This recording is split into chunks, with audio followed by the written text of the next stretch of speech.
Hermanos, el Señor les bendiga. Es una bendición poder compartir un día más un devocional de la palabra del Señor. Les invito a abrir sus Biblias y leer en 1 Tesalonicenses capítulo 4 del versículo 3 al 18. Le damos lectura en nombre del Padre, Hijo y Espíritu Santo. Amén. Pero no queremos, hermanos, que ignoren acerca de los que duermen, para que no se entristezcan como lo hacen los demás que no tienen esperanza. Porque si creemos que Jesús murió y resucitó, así también Dios traerá con él a los que durmieron en Jesús. Por lo cual les decimos esto por la palabra del Señor, que nosotros los que estemos vivos y que permanezcamos hasta la venida del Señor, no precederemos a los que durmieron. Pues el Señor mismo descenderá del cielo con voz de mando, con voz de arcángel y con trompeta de Dios, y los muertos en Cristo se levantarán primero. Entonces nosotros los que estemos vivos y permanezcamos seremos arrebatados juntamente con ellos en las nubes al encuentro del Señor en el aire, y así estaremos con el Señor siempre. Por tanto, confórtense unos a otros con estas palabras. Oramos al Señor. Padre, te damos gracias por este día, por poder oír libremente tu palabra, por poder tener acceso a escuchar tu palabra sin una mayor persecución. Ayúdanos a poner por obra tu palabra, a vivirla, a aceptarla, a obedecerla, Señor. Enséñanos, instrúyenos y úsame por misericordia. En el nombre de Jesús. Amén. Mis hermanos, Pablo, después de en los primeros capítulos de esta carta elogiar a los tesalonicenses por su fe, por su amor y por la perseverancia que han tenido, después de defender su apostolado en otro capítulo y su ministerio ante posibles acusaciones. Aparte, en el capítulo 3, después de mostrar su interés por los tesalonicenses, a quien considera hijos espirituales, desde el capítulo 3, versículo 11, Pablo comienza una nueva sección en esta carta donde comienza a dar instrucciones. Primeramente, exhorta Pablo a la santidad de los tesalonicenses, y ya en el comienzo del capítulo 4 él instruye a los tesalonicenses en esta vida de santidad para que perseveren en una vida que agrada al Señor, lejos de toda inmoralidad sexual, que era tan abundante en ese tiempo, tal cual como lo es en estos tiempos también. Los insta a mantenerse alejados de esas prácticas, y que en ningún caso estas prácticas sean contra algún hermano, como lo vemos en ejemplos en otras cartas de Pablo que pasó en Corintios. Y luego llega hasta acá el versículo 13 del capítulo 4, y Pablo comienza diciendo que no quiere que ignoren acerca de los que duermen. Pablo no está diciendo literalmente, como muchas escuelas escatológicas interpretan, y algunas sectas de estos tiempos como los testigos de Jehová y los adventistas. No está diciendo Pablo que literalmente los hermanos están durmiendo, sino es una forma más sutil de referirse a aquellos que han muerto en Cristo. Es una forma quizás menos chocante para los hermanos.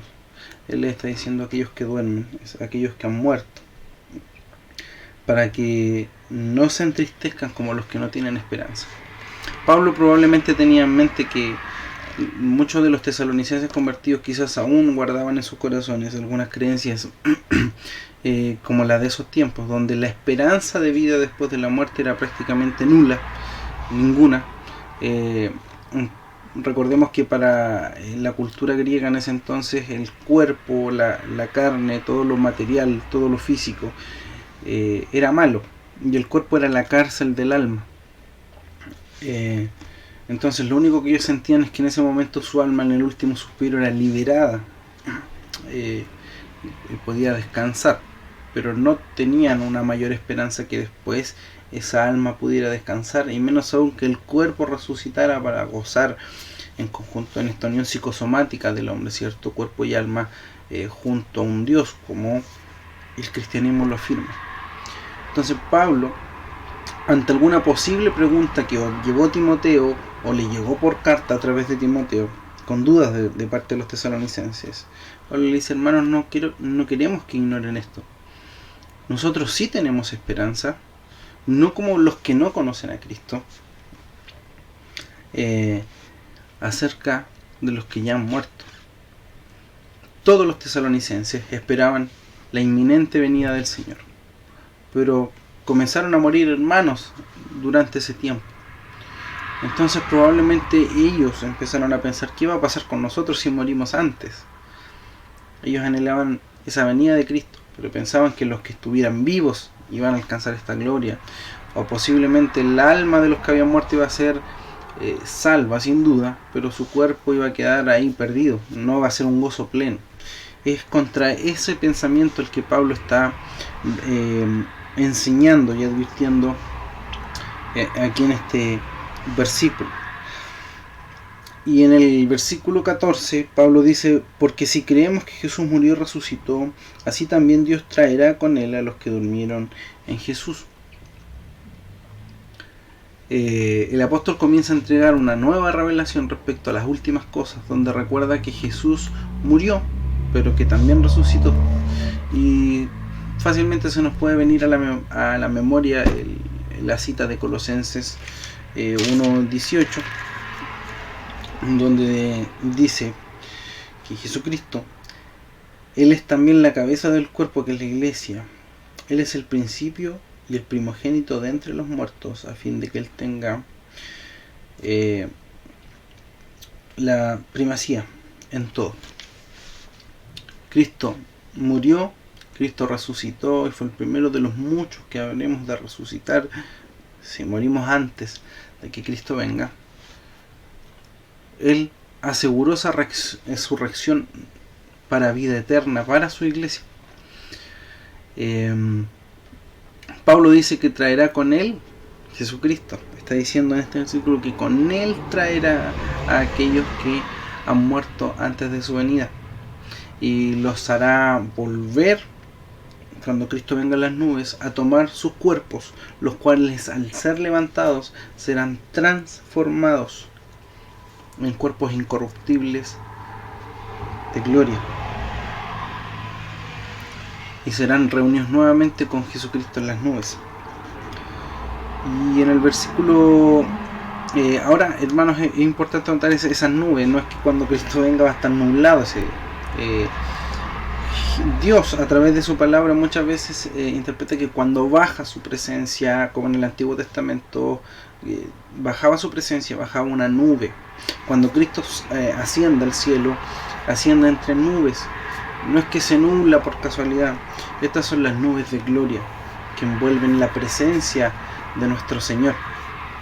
Es esas nubes a lo que se refiere. No es que debamos estar más alerta un día que esté nublado que otro día que no lo esté, ¿verdad? En el versículo 15 dice: por lo cual les decimos esto por la palabra del Señor, que nosotros los que estemos vivos y permanezcamos hasta la venida del Señor no precederemos a los que durmieron. Entre las dudas que pudieron haber tenido los tesalonicenses, como ya decíamos antes, es qué iba a pasar con los que ya habían muerto. Y aquí Pablo responde claramente: nosotros no vamos a ascender en la venida de Cristo, la parusia, primero al cielo, sin antes que nuestros hermanos que ya descansan en el Señor suban con sus cuerpos incorruptibles nuevamente. En la venida del Señor, desde el versículo 16 dice que el Señor mismo descenderá del cielo con voz de mando y con voz de arcángel y con trompeta de Dios, y los muertos en Cristo se levantarán primero. El día del Señor, sin duda, este es el día del Señor, será con poder, en donde Cristo con toda autoridad descenderá para la salvación de sus escogidos, pero a la vez con castigo y juicio sobre la tierra para juzgar a quienes por su propia maldad y pecado rechazaron creer en Jesucristo como su única esperanza de salvación. Hay lamentablemente muchos hermanos que malinterpretan estos versículos y que los quieren sacar de contexto, explicando dos venidas diferentes del Señor, una secreta y una pública, ¿verdad? Pero no es lo que la palabra del Señor enseña. La palabra del Señor enseña que Cristo viene en una segunda venida única y final, en donde irá a buscar a su pueblo para salvarlo y estará con ellos en las nubes y serán arrebatados, que viene este verbo que es como de arpón, ¿cierto? Que serán arrebatados fuertemente, rápidamente, bruscamente desde la tierra. ¿Por qué? Porque Él trae juicio sobre las naciones. Cuando está hablando de que Él viene con trompeta, cada vez que la Biblia menciona que Dios es anunciado con trompetas o que las trompetas se hacen sonar, es un sentido de guerra. Cuando habla del voz de mando y con voz de arcángel, está hablando con una venida inminente, con potencia, con guerra, con poder. Cristo no solo viene con poder a buscar a sus santos, Él viene con poder y con sonido de guerra para traer juicio sobre las naciones, juicio sobre el pecado que hay en el mundo. Entonces nosotros, dice el versículo 17, los que estemos vivos y que permanezcamos, seremos arrebatados juntamente con ellos en las nubes, al encuentro del Señor en el aire, y ahí estaremos con el Señor para siempre. ¡Qué glorioso, mis hermanos! ¡Qué glorioso! Estaremos con el Señor. Pero cuando dice que seremos arrebatados, arrebatar bruscamente, dice que saldremos al encuentro del Señor en las nubes. Ese encuentro, en la palabra original, se refiere cuando viene una autoridad muy importante a una ciudad. En esos tiempos los griegos ocupaban esta palabra para señalar que la gente de ese pueblo salía a recibir esta autoridad importante.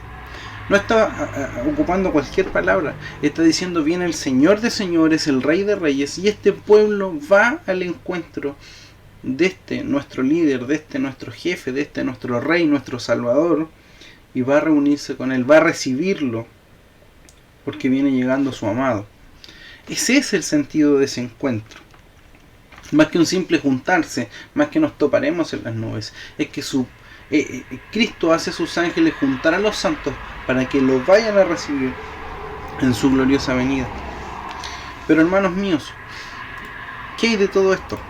Hoy en día, donde se escucha mucha especulación teológica por la guerra que presenciamos lamentablemente en Rusia y con Ucrania, vuelve otra vez a la palestra todo esto de las especulaciones escatológicas y de contar años para atrás, para adelante, y de que Rusia significa esto y de que Vladimir Putin significa lo otro. Hermanos míos,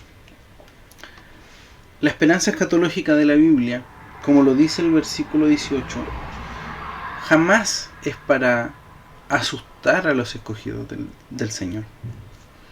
Cuando leemos Mateo 24-25, cuando leemos Corintios, cuando leemos Apocalipsis y todos estos pasajes que tenemos que leer unos con otros, incluido Tesalonicenses, no podemos leerlo aparte o solo para no provocar confusión. El mensaje escatológico que Cristo deja de las últimas cosas en la palabra del Señor es precisamente para darle esperanza y confortar a los hijos de Dios, para confortar a la iglesia de que hay esperanza de salvación, que a pesar de la tribulación que sufriremos y a pesar de las persecuciones que nos toque pasar como iglesias y en lo personal, en lo familiar, hay esperanza para los salvos, hay esperanza para aquellos que han creído en el Señor. El mensaje escatológico, como dice el versículo 18 de este capítulo, es para confortarse unos a otros. Esa es la finalidad de tener claro de lo que va a pasar en los últimos tiempos. Nuestra esperanza es que pase lo que pase, vivamos lo que vivamos y pasemos por lo que pasemos. Estaremos un día, hayamos muerto, estemos vivos, en las nubes junto a nuestro Salvador. Nos reuniremos con Él. Saldremos a su encuentro como ese Rey maravilloso que viene y estaremos con Él para siempre, adorándole, exaltando su nombre, en un lugar donde no habrá más llanto, ni pesar, ni dolor. Hermanos míos, las revelaciones estas que circulan muy rápido por internet no traen otra cosa más que miedo y especulaciones falsas sobre los hermanos, haciéndolos muchas veces dudar de su fe y haciéndolos dar palos de ciego. Pero el Señor nos insta a tomar estos pasajes apocalípticos para decirle a nuestros hermanos que están desvalidos, que están sin esperanza, que están decaídos, que están desanimados: hermano mío, hay una esperanza, Cristo viene y nos encontraremos con Él en las nubes. No tengas por tardanza la venida de nuestro Salvador, porque Cristo sin duda viene y vendrá como ladrón en la noche por ti, por mí, sin avisar, y llevará a aquellos que estén guardados y viviendo en santidad, a sus escogidos, a los que hacen la voluntad del Padre. Lo revelado acerca del día del Señor que Dios dejó en su palabra es lo que Él estimó necesario y justo para nuestro conocimiento. Debemos evitar el seguir buscando más cosas que están fuera de la palabra del Señor para satisfacer nuestras curiosidades y nuestras dudas. Debemos tener claro que la única utilidad de los mensajes escatológicos como este es la esperanza que los salvos tenemos para seguir esperando la venida de nuestro Señor. Preguntas para terminar, mis hermanos. ¿Con qué anhelo esperamos a nuestro Salvador? ¿Estamos consagrando nuestras vidas a la espera de la venida de nuestro Rey? ¿Estamos confortados y fortalecidos en la segunda venida de Cristo?